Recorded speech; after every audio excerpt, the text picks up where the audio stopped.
தலைவர் விஜயை மீண்டும் ஒருவரை மாட்டிவிட்டிருக்கிறார் ஆதவர்ஜுனா அவர்கள். ஆதவர்ஜுனாவுடைய பேச்சு அப்படிங்கிறது தான் இப்போ சமூக வலைதளம் முழுக்க போட்ட நெட்டிசன்கள் கலாச்சிக்கிட்டு இருக்கிறாங்க. ஏன் சார் விஜய் வெளியில் வரல அப்படிங்கிற மாதிரி கேள்விகளை கேட்டுக்கிட்டு இருக்கும்போது, விஜய்க்கு அரசியல் நிறைய தெரியும், அதனால தான் அவர் வெளியில் வரல, விஜய்க்கு பயம் கிடையாது, அதனால தான் அவர் வெளியில் வரல அப்படின்னு அடுக்கடுக்காக முன்னுக்கு பின் முரணாக பேசியிருக்கிறார் ஆதவர்ஜுனா அவர்கள். எல்லாரும் சேர்ந்து ரவுண்டு கட்டி 3 பேரும் தாக்குறாங்க அப்படின்னா, ஏறத்தாழ ரஜினி பேசிய டைலாக் தான் 10 பேர் சேர்ந்து ஒருத்தர் அடிச்சா யார் பலசாலி அப்படின்னு அந்த நிலைக்கு நகர்ந்து இருக்கிறது. ரஜினி கிட்ட சண்டையெல்லாம் கொஞ்சம் மன்னிப்பு கேட்ட பிறகு ரஜினி மோடிக்கு சொன்ன டைலாகே தேவைப்படுகிறதா ஆதவர்ஜுனாவிற்கு. அவர் பேசியது என்ன, அந்த வைரல் காணொலியின் பின்னணி, விஜய் வெளியில் வந்து பிரச்சாரத்துக்கு வருவாரா, விரிவாக அலசுகிறது இந்த செய்தி தொகுப்பு. விஜய் வந்து நமக்கு அந்த கட்சியினரை வந்து பேசுறது பல குழப்பங்களை ஏற்படுத்துது. வந்து அடிச்சு பாருடா அண்ணனை அப்படிங்கிற மாதிரி இருக்கு. கரூர் சம்பவம், அவர் ஏன் வெளியில வரல, அது மாதிரி எல்லா கட்சிகளும் சேர்ந்து விஜய் அடிக்கிறாங்க, அப்போ இவங்க எல்லாமே சேர்ந்து கூட்டணி வச்சிருக்காங்க, இப்படி பல விஷயங்களை வந்து ஆதவர்ஜுனா பேசியிருக்கிறாரு. என்ன நடக்கு இல்லை, ஆதவர்ஜுனா தான் இன்றைக்கு பிரச்சார பீரங்கியாக இருக்கிறார். ஆக்சுவலாக பிரச்சார செயலாளராக, பரப்புரை செயலாளராக இருக்கிறது நாஞ்சில் சம்பத் தானாலும் கூட ஆதவர்ஜுனாவுடைய பேச்சு வந்து பார்த்திங்கன்னா ஒரு வேகம் இருக்குமே தவிர உள்ளுக்குள்ள சப்ஸ்டன்ஸ் எந்த அளவுக்கு இருக்குது, அல்லது அதில் முன்னுக்கு பின் முரணாக எவ்வளோ விஷயங்கள் இருக்குங்கிறத நம்ம தொடர்ந்து பார்த்துக்கிட்டு இருக்கிறோம். அவங்க கட்சிக்கு பல நேரங்களில் நெருக்கடி, அவர் இருந்த இடத்துலலாம் விசிகாவும் அவருடைய பேச்சினால் ஏற்பட்ட நெருக்கடி ஆகட்டும், இப்போ தாவேக்காகட்டும், அந்த பண்பே கொஞ்சம் ஒரு அரசியல் கட்சிக்கு பிரச்சனைக்குரியதாக இருக்கும். அதிரடியாக மேடையில் வந்து என்னென்ன பேசணுமோ கைதட்டல் வாங்கி போகிறதுக்கான எல்லா விஷயங்களையும் செய்யணும். இல்லை, அது அதிரடினா திமுகவில் இருந்த காலத்தில், இல்லை மதிமுக துவங்கிய காலத்தில் வைகோ பேசி அதிரடினா பரவாயில்ல, இது சுப்பிரமணியன் சாமியினுடைய அதிரடியாக இருக்கிறதுங்கிறதான் பிரச்சனை. சுப்பிரமணிய சாமியெல்லாம் எந்த கட்சியில் இருக்காரோ அந்த கட்சிக்கு தான் அவர் பேச்சினால பிரச்சனை. நடுவில் டாக்டர் தமிழிசை இருந்த காலகட்டத்தில் ஆளாளுக்கு ஹெச் ராஜா இருப்பார் இல்லையா, அவர் அதிரடியாக தான் பேசுவார். தமிழிசைக்கு ஏறத்தாழ டெய்லி வேலையே ப்ரெஸ்ஸுக்கிட்ட திரு ஹெச் ராஜா அவர்கள் எங்கள் தேசிய செயலாளர் பேசியது அவருடைய சொந்த கருத்து, கட்சிக்கும் அதுக்கும் எந்த சம்பந்தமும் இல்லைன்னு ரெகுலராக சொல்கிற மாதிரி தேசிய செய்தி தொடர்பாளருக்கு அங்கே சுப்பிரமணிய சாமி அவர்களின் கருத்து இதை தான் ஆதவர்ஜுனா செஞ்சுட்டு இருக்காப்புல. ஆர்கே நகரில் நேற்றைக்கு கூட்டம் போட்டிருக்காங்க, பலரும் கலந்துக்கிட்டு இருக்கிறாங்க. ஆர்கே நகரில் வேட்பாளராக எதுக்கு மரிய வில்சன் நிற்பார்னு நினைக்கிறேன். அவர் ஜேபிஆருடைய மருமகன் அவர் இருக்காப்புல, மற்றவர்களும் இருக்காங்க மேடையில். ராஜ்பவன் போன்றவர்களோ அல்லது நாஞ்சில் சம்பத் போன்றவர்கள் இருக்கும்போது தான் ஆதவர்ஜுனா அப்படி அடிச்சு பிரமாதமாக ஒரு பேச்சு பேசினார் பாருங்க.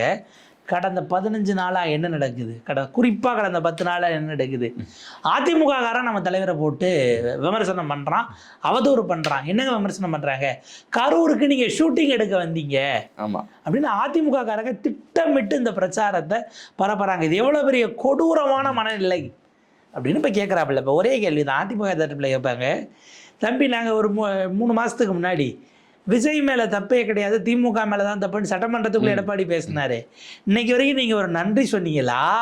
இப்போ இல்லைன்னு நாங்கள் மாற்றி பேசினோடனே உங்களுக்கு இவ்வளோ கோவம் வருது, உங்களை ஆதரித்து சட்டமன்றத்துக்குள்ளே உங்களுக்கு ஆளே கிடையாது, திமுக என்ன பேசுதோ அதான் குறிப்பில் ஏறுன்ற இடத்துல அரசின் மீது தான் தவறுன்னு பேசினதுக்கு உங்களுக்கு தெரியல, இப்போ மாற்றினோடனே கோவம் வருதா அப்படின்னு அதிமுக தரப்பில் நினைக்க வாய்ப்பு இருக்குது. அவன் இப்போ என்னன்னா 3 பேர் சேர்ந்து நமக்கு எதிராக திட்டம் போடுறாங்க, சதி திட்டம், பாஜக திமுக. ஆமாம். ஸோ 3 பேரும் பார்த்தீங்கன்னா அதில் என்னென்னா அதிமுக தரப்புன்னு அவர் இப்போ சார்ஜ் வைக்கிறாரு.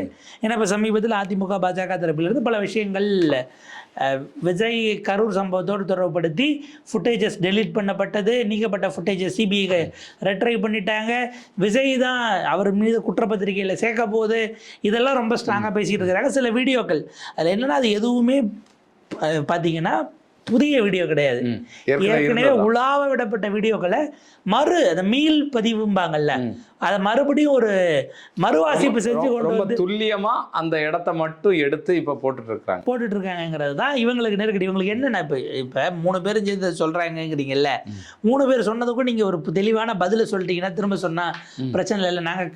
நீங்க பல காலமாக இதே அவதூறு பரப்புகிறார்கள், நீங்க உங்க தரப்பு தெளிவா அடிங்க. அது ஃபஸ்ட்டு டைம் உங்கள் சார்ஜ் படி திமுக இதை பரப்புச்சுன்னா இங்கே திமுகவுக்கு நீங்கள் தெளிவாக என்ன பதில் கொடுத்தீங்கிறது இருக்குது. நீங்கள் ஏதாவது கொடுத்துட்டு இருந்தீங்கன்னா பரவாயில்ல, அடுத்து தான் வராரு அவர் அடிச்சார் பாருங்கள் ஒரு பாயிண்ட்டு. என்ன நினைக்கிறீங்க, நீங்கள் யார் மிரட்டுறாங்களோ அவங்க தான் பயப்படுறாங்கன்னு அர்த்தம். விஜய பாஜக மிரட்டுகிறதுன்னு ஓடிக்கிட்டு இருக்கு அப்படின்னா பாஜக பயப்படுது, பாஜக விஜய் பார்த்து பயப்படுறதுனால விஜய் அவங்க மிரட்டுறாங்க. ஏன்னா அதே போல யார் அமைதியா இருக்கானோ அவன் தான் தைரியமா இருக்கான்னு அர்த்தம். விஜய் ஏங்க பேசலன்னு கேட்டா திருப்பரங்குன்ற விவகாரம், கிறிஸ்மஸ் அன்றைக்கு சிறுபான்மை மக்கள் மீது நிகழ்த்தப்பட்ட தாக்கப்பட்டது. தாக்குதல்கள், நீங்கள் மற்ற வகையில் சிறுபான்மையினர் குறிவிக்கப்படுகிறது, இந்த விவகாரங்களுக்கு எல்லாம் எங்கேயாவது வாயை திறந்தீங்களா அப்படின்னா, இவங்க சங்கிகள் எந்த லெவலுக்கு போயிட்டாங்கன்னா, அடி வாங்குறது ஈரானாக இருந்தால் முஸ்லீம் நாடு தானங்கிற லெவலுக்கு போயிட்டாங்க. இந்த லெவலுக்கு எல்லாம் அவங்க வெறுப்பு பிரச்சாரத்தை பரப்பிக்கிட்டு இருக்காங்களே, இதுக்கெல்லாம் விஜய் சார் என்ன சார் பண்ணாருன்னா, அதுக்கு நம்மகிட்ட பதில் இல்லை. விஜய் அமைதியாக இருக்கிறது தைரியத்தினுடைய அடையாளம், எதுக்கும் கருத்து சொல்லாமல் இருக்கிறது. அப்போ வந்து தமிழகத்தில் இருக்கக்கூடிய மற்ற கட்சி தலைவர்கள் வந்து அமைதியாக இருக்கணும், அமைதியாக இருந்தால் வந்து தைரியமாக இருக்கணும் அர்த்தம். இப்போ அரசியலுக்கே வராமல் அமைதியாக இருக்கிறவங்களாம் ரொம்ப தைரியமானவங்களா? இல்லை, நீங்கள் அரசியலுக்கு வரலன்னா, அரசியலுக்கு வராமல், அரசியலுக்கு வர்றதுக்கு முன்னாடி விஜய் என்ன டெய்லி உலக அரசியலேருந்து உள்ளூர் அரசியல் வரைக்கும் பண்ணதுக்கு கமலஹாசன் காலையில் ஒரு ட்வீட் போட்டிருக்காரு. இந்த ஈரான் விவகாரம், அது இஸ்ரேல், அதனுடைய நீட்சி, அதுலேயும் நீங்கள் மதமாக எப்படி பார்க்கலாம், யூடியூப்பில் இந்த மாதிரிலாம் தம்ப்நெயில் வைக்கிறீங்களே, யூடியூப் வீடியோவை பார்த்து எங்கேயோ யாரோ அடிச்சுக்கிறாங்கிறத நீங்கள் எப்படி கொண்டாட்ட மனநிலையில் பார்க்குறீங்கலாம் லென்த்தாக ஒரு பதிவு போட்டிருக்காரு. வழக்கம் போல் அதில் பாதிக்கு மேலே புரியலன்னு வைங்களேன். இந்த மாதிரியான ஒரு சூழல்ல ஒரு சர்வதேச கருத்து சொல்றாரு. ட்ரம்ப் அவர் ஏறத்தாழ எச்சரிக்கிற வகையில் ஒரு பதிவு போடுறாரு. எங்க நாட்டுக்கு உத்தரவிட நீங்கள் யார் அப்படின்லாம் ட்ரம்ப் டேக் பண்ணி கேட்குறாப்புல.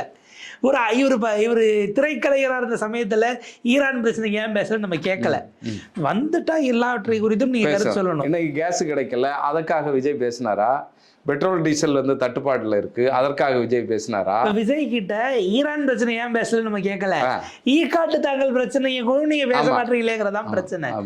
அப்ப ஈஞ்சம்பாக்கமோ ஈக்காட்டு தாங்களோ இங்க இருக்கக்கூடிய இடத்துக்கு நீங்க ஏன் பேசலன்னு கேட்டா, அமைதியா இருக்கிறது தைரியத்தினுடைய அடையாளம். எலெக்ஷன் முடிகிற வரைக்கும் அமைதியா இருங்க. ஒரு தியானம் இல்லை. எலெக்ஷன் முடிகிற வரைக்கும் நீங்க அமைதியா இருந்து நீங்கள் பாட்டுக்கு இருந்தீங்கன்னா ரொம்ப தைரியமாக இருப்பீங்கன்னு அர்த்தமாயிரும். தேர்தலில் போட்டியிடாமல் இப்போ அரசியலுக்கு வரதுக்கு முன்னாடி அவர் ரொம்ப அமைதியாக இருந்தார்ல. இப்போ பொதுக்கூட்டம் பேசினதெல்லாம் சத்தமாக பேசினதெல்லாம் எதுக்குன்னு வருது. அடுத்து ஒரு பாயிண்ட் சொல்கிறார் பாருங்க, யார் வெளியில் வந்து டெய்லி காலை மதியானம் சாயங்காலம்னு திரும்ப திரும்ப பேசுகிறாங்களோ அவங்களுக்கு அரசியல் தெரியல அப்படின்னு ஒரு போடு போட்டார். அதாவது நரேந்திர மோடிஜிக்கு நிறைய அரசியல் தெரியும், ஏன்னா அவர் டெய்லி வெளில வந்து எல்லா இடத்துலையும் பேசுறதில்ல, போறதில்லை. அதனால அவருக்கு மோடிக்கு தெரியும், மற்றவங்களுக்குலாம் தெரியாது அவர் சொல்ல வராராங்கிற கேள்வி இருக்கு. இதுல இந்த கட்சியிலே வந்து அடிக்கடி பேசிட்டு இருக்கிறது ஆதவ அர்ஜுனா தான்.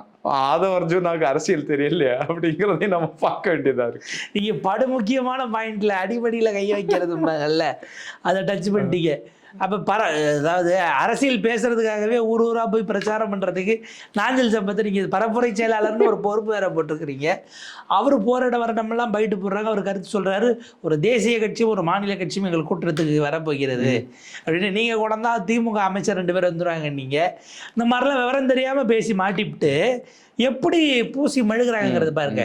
அதுலேயே அங்கே அவர் நடத்தும் போது யாருக்கு அப்பீல் கொடுக்குறாருன்னா, என் அருமை கிறிஸ்தவ சகோதரர்களே, அருமை இஸ்லாமிய சகோதர சகோதரிகளே, நீங்கள் பாருங்க, அதில் வந்து கரெக்டாக ரம்ஜான் அன்னைக்கு எங்கள் முஸ்லீம் குல்லாவை போட்டுட்டு எங்கள் தலைவர் சொல்கிறார், முஸ்லீம் குல்லா போட்டுட்டு இது பண்ணாரு. அந்த இடத்த நம்ம வந்து கவனிக்கணும். முஸ்லீம் குல்லா போட்டுட்டு இது பண்ணாரு. அப்போ இவங்களுக்கு ஒரு பதட்டம் நிலவுதுன்னு நினைக்கிறேன். சிறுபான்மையோட வாக்குகள் வந்து கிடைக்காது அப்படிங்கிற ஒரு பார்வை இப்போ உருவாகி இருக்கு. அந்த பார்வையிலிருந்து தான் இந்த பதட்டங்கள்லாம் வருது, இந்த பேச்செல்லாம் அதுலேருந்து தான் வருது. ஐயா, நீ குல்லா போடுறது முக்கியமா, அவங்களுக்கு பிரச்சனை வரும்போது கூட நிற்கிறது முக்கியமாங்கிறதான ஒரே கேள்வி. நீங்க யார் என்ன பண்ணிட்டீங்கிறது நான் இந்த சரி. இப்போ விஜய் கட்சி ஆரம்பிச்சு இந்த 2 வருடம் 1.5 மாதம் இருக்கா, 25-26 மாதத்தில் இந்த 2 நாள் குல்லா போட்டு அவர் நோன்பு திறந்தது. அன்றைக்கி நாள் முழுக்க நோன்பு வச்சு நோன்பு கஞ்சி குடித்து துவா செஞ்சு அவர் இது பண்ணார் இல்லையா. இதை தவிர அவர் சிறுபான்மை பிரச்சனை குறித்து என்னெல்லாம் பேசியிருக்காரு. வக்புக்கு வழக்கு போடப்பட்டது, ஏற்கனவே பலரும் போட்டிருந்தாங்க, நீங்களும் போனீங்க, உங்களுக்கு முன்னாடி திமுக போட்டுச்சு. வெளியில் வக்பு குறித்து அவர் என்ன பேசினார்? வாய் திறந்திருக்காரா? ஒரு வழக்க போட்டுட்டு நாங்க தான் போட்டோம்னு சொல்லி. அப்ப 2.5 வருஷமா இந்தியா முழுக்க சிறுபான்மையினருக்கா எந்த சிக்கலும் வரலையா, நெருக்கடியும் வரலையா?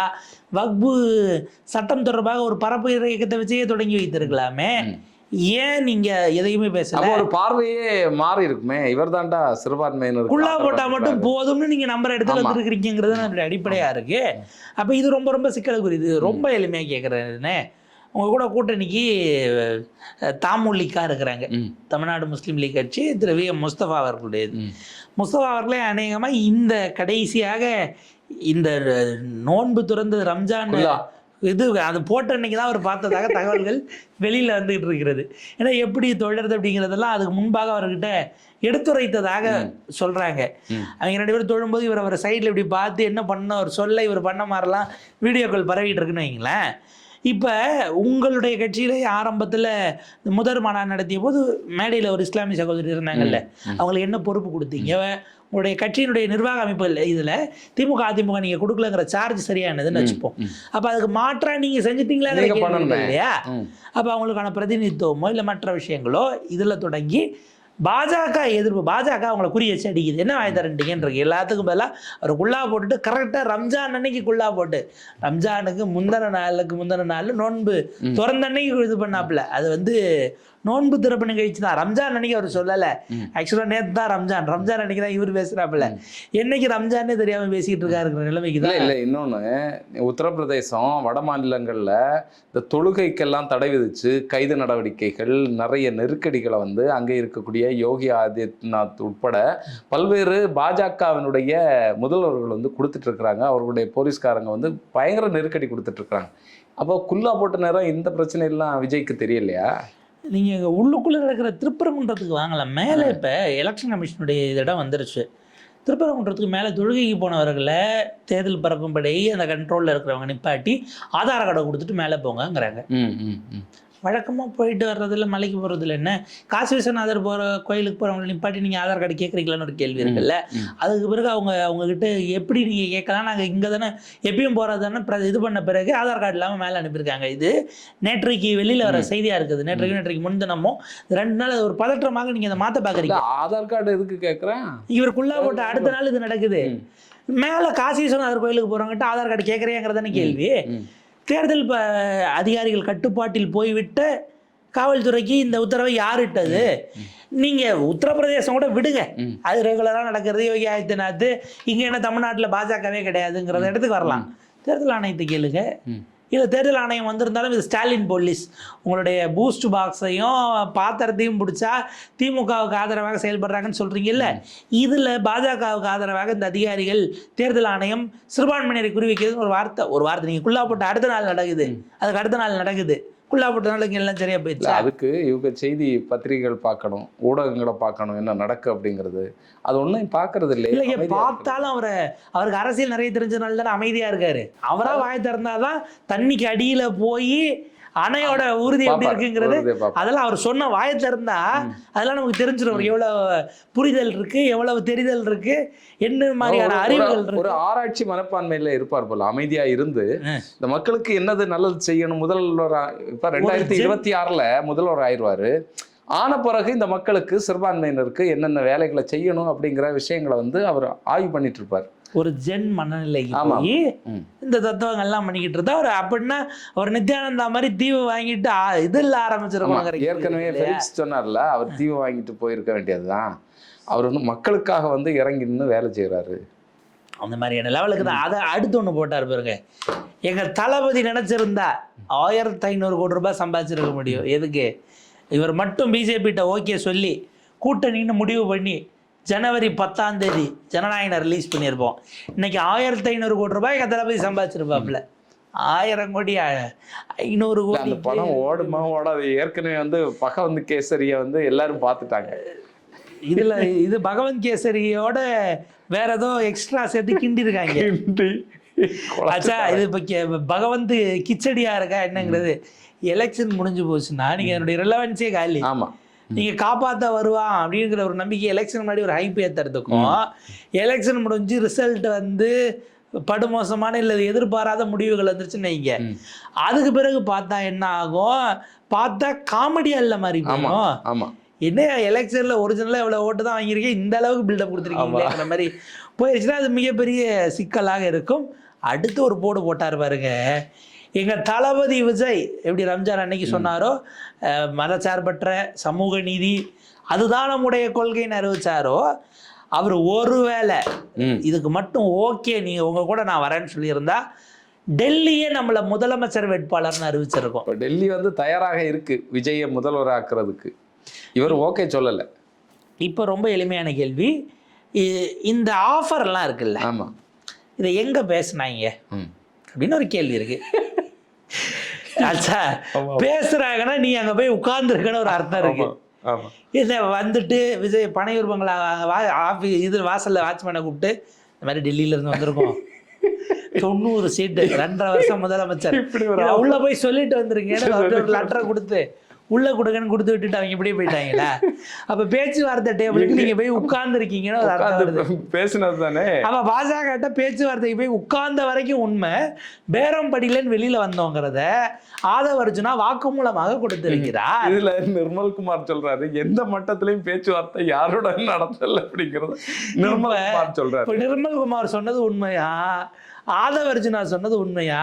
ஏன்னா நிர்மல்குமார் சொன்னதை விஜய் திரும்ப சொல்றாரு, எல்லாம் வதந்தி அப்படிலாம் எதுவும் இல்லைன்னு விஜய் சொல்றாரு. ஆதவ அர்ஜுனா சிஎம்மாவே அறிவிக்கிறேன்னு சொன்னாங்கிறாரு. அப்ப விஜய்க்கே தெரியாம பேரம் பேசுனது ஆதவ அர்ஜுனாவால. ஆதவ அர்ஜுனா எந்த கட்சியில இருக்கிறாரு, நிர்மல்குமார் எந்த கட்சியில இருக்கிறாரு, விஜய் எந்த கட்சியில இருக்காரு, விஜய் ஆதவும் வெவ்வேறு கட்சியா அப்படிங்கிற பல கேள்விகள் பல குழப்பங்கள் ஓடிக்கிட்டு இருக்கு. ஏன்னா நிர்மல் ஒரு படி மேலே போய் காங்கிரஸே எங்ககிட்ட பேசல, அதுவே புரளின்னுட்டாப்ல புறணின்னு அவங்க கிளப்பி விட்டு, அப்போ விஜய்க்கே தெரியாமல் கூட்டணி பேச்சுவார்த்தை நடந்ததா? யாருக்கிட்ட சிஎம் வேட்பாளராக நமக்கு தேவையானது ஆதவ அர்ஜுனா தான். உண்மைகளை வந்து சொல்லக்கூடிய ஒரே நபர் வந்து ஆதவ அர்ஜுனா தான். நீங்க என்னங்க அந்த உண்மையை சொல்றவங்கள தெய்வம் பாங்க, 2 தெய்வமும் மாறி மாறி உண்மையை சொல்லுதுங்கிறதுல இதுக்கு போயிட்டீங்க. ஆக்சுவலாக ஒரு நிலையை நோக்கி வருது. நீங்கள் இன்னையோட தேர்தல் அறிவிச்சு 7வது நாள். கடந்த ஞாயிற்றுக்கிழமை சாயங்காலம் வந்தது. நீங்கள் அன்னைக்கு பர்மிஷன் கேட்டிருந்தா கொடுத்துருக்க மாட்டாங்க. திங்கள் டு சனி வச்சா 6 முடிஞ்சு இன்னைக்கு 7வது நாள்.